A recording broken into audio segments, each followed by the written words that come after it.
I did have a nightmare though about this. I had a dream the other night that I showed up here with no notes, and you guys were just like, "Okay, so what do you want to talk about?" And I was like, "That's what we were."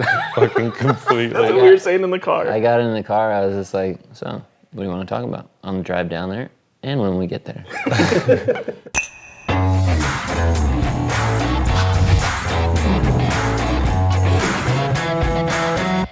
You're public now, huh? You were funnier when you were private, though, I think. Yeah. He was more edgy. You got to do more shit that way. Yeah, but I even got flagged a few times when I was private.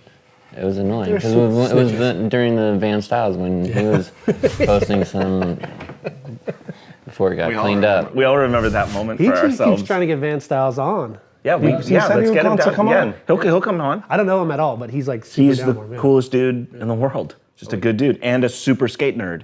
Like, that guy knows everything about videos. Well, he's a skater, yeah, because he used to film. Yeah, filmer, skater. When me and Ty were filming for Modus, we went up to the DWP ledges, and Van Styles was there filming Pops. Nice. Years later, and it was like, oh yeah, that was Van Styles. Like, wait, that's the fucking porn director who was filming Populardo? Was it the night that MJ got all those lines and shit? No, they were by themselves. It was the night I got my line. Oh, Mikey's line. I got a line there one night. Lines? He has one of your favorites, right? Well, he's one of everyone's favorites, right? Oh, it's on the list here. Wait, hold on. Let me guess. Can I guess? Thing. Yeah. Tennis court. Nope. Wow. See, that's where I'm going. He has a different one. He's like. Different era. Different era, but he's correct. No, it's the favorite line. I wouldn't say it's my favorite. What is the most famous line? It's the not library. The most famous line. I think people from the generation after ours all shout that line out as like the greatest line. Agreed. The generation after. Yeah. Lucky that line was in the 90s, right? Because 90s is really Did it really hot make right it? now. Yeah. No. That was Modus, so it was 99 going into 2000, and I'm pretty sure that was in the winter of 99. Was it? Because I saw the hooded sweatshirt on, right? It was cold. It was cold. What goes into that line though? Are you just like, I'm gonna do these 5 tricks? Follow the me? SF line? Yeah. It's just me and Ty, and we're just skating there. I think doing a bunch of random stuff. I think I was just kickflipping over that, and I was like, it'd be cool to get over there. It's just what happened. Just freestyling it? Yeah, because it was hard to 180 up over that thing and then keep the speed and do the switch big spin. I kept landing the switch big spin really shitty and slow, and it sucked. It was like, it's because it's tiring. And then the frontside hard flip. The frontside varial flip. Yeah. Frontside varial flip the hard way. I don't know where that came from, but I just tried it. Was that a first try on that once you got to that point? Yeah. That's a fucking good one, first try. I was just like, when I was rolling away, I was like, that was weird. Because I had just started, because, we did them back in the day, and then it just felt stupid. That trick felt stupid for years. Yeah. Because it was frontside varial flip, then it became the hard flip, then it was just in between your legs, and it felt shitty. I could do them before, but it felt stupid. So that was an accident that I landed that.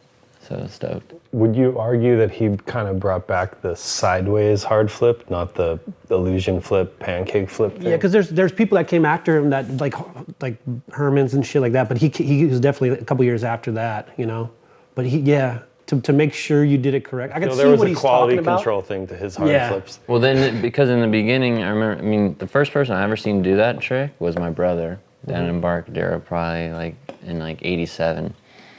It was a kickflip frontside varial. So this is before they called it a hard flip, which is a weird name.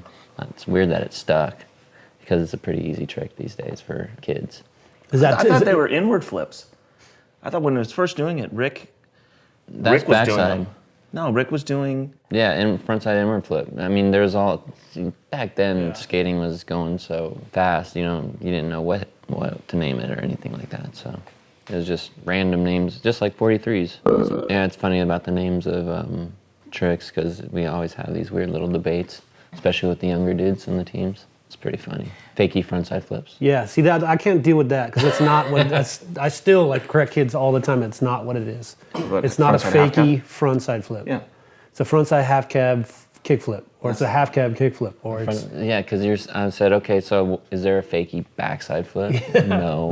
Okay, so then don't fucking disrespect. And all we're trying to do is simplify the names of the tricks so everyone can use it, and we can all, when people say it on air, we don't sound like assholes. Because Because that's what kind of like the rollerblading industry and all that horse shit. They would just start making stuff up, and it was like an announcer would make stuff up on the spot, and it was like stupid. Like that's how it sounds when someone incorrectly names something to me, you know. But there's some of them that are. There's never was really a true name because like there's regional names for those tricks because they wouldn't be in the magazine, so there wouldn't be that official. Yeah, like we were 43s.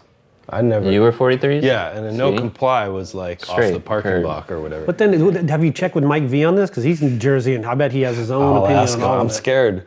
Why? He's such a nice No, I'm dude. kidding. Never comply. Never comply. Yeah, that's his new graphic, right? Yeah. Mike was here. He was quite sweet, actually. He was gentle. Talked about his balls. It was cool. Did he? Yeah, he said his balls hang really low. I want to know That was his Weiss. balls. No, it was Mike V too. He said he had old man balls, right? Yeah. We'll go back to the tape. Please do. I want to see. Can we go back Mike to it right wants to now? know. Can we throw it up on YouTube real quick? If I pulled my pants down at the Transworld Awards, it'd be pretty epic because I'm That'd be front page I'm news. old now, so I got old man balls. So they really like hang low and sway and shit.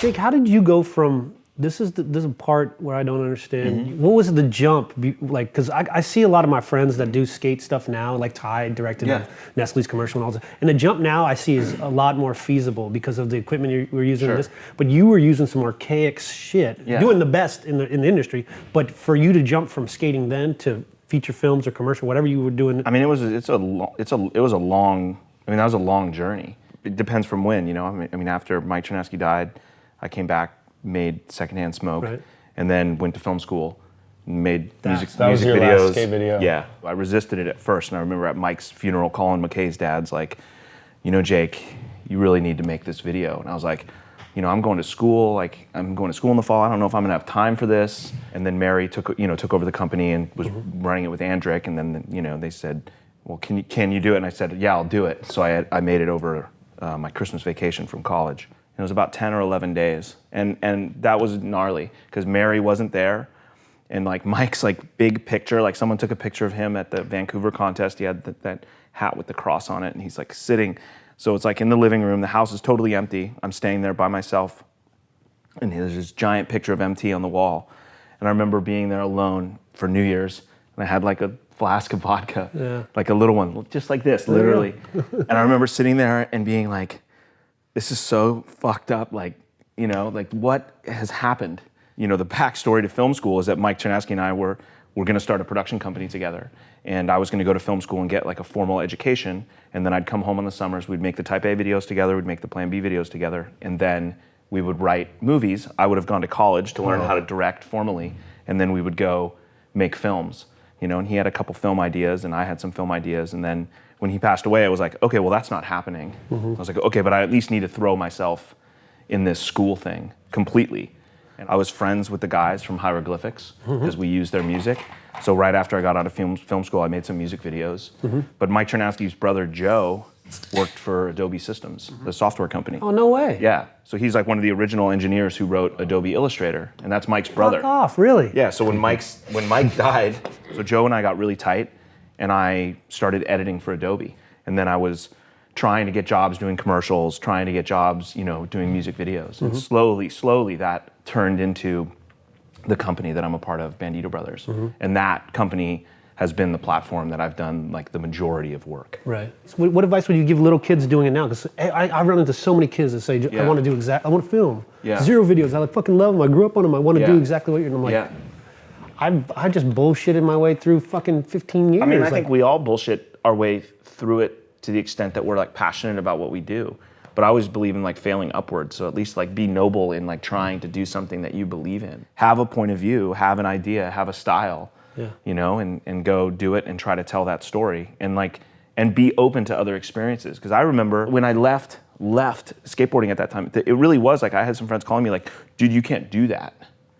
You can't like stop doing these skate videos. I'm like, why not? Like, I love skateboarding. This is like a part of me. Like I still watch every video. I still subscribe to magazines. Like I'm not good on a skateboard. I enjoy skating. I love it. I feel like that's who I am, but I can't participate in this community the way that I used to. My advice to any of those kids is go make your skate videos, but then go tell another story.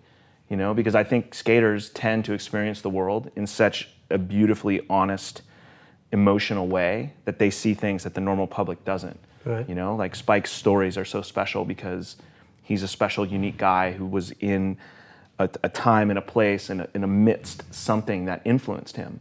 You know, and I just think like we all say, look at all the skateboarders who do amazing things. So it's like, yeah, tons. I think the thing is like, yeah, we'll go try to tell a different story. Right. Try not to tell just the skateboarding story. Right. I think you run the risk of limiting yourself.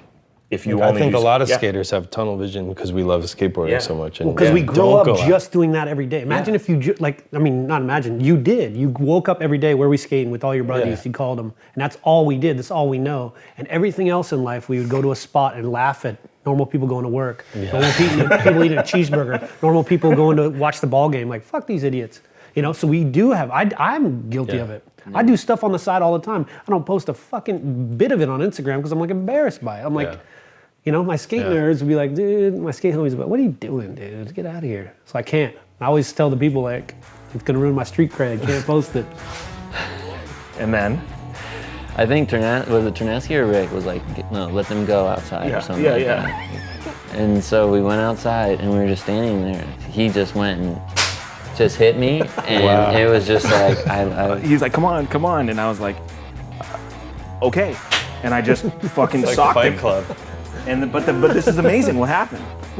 you tell your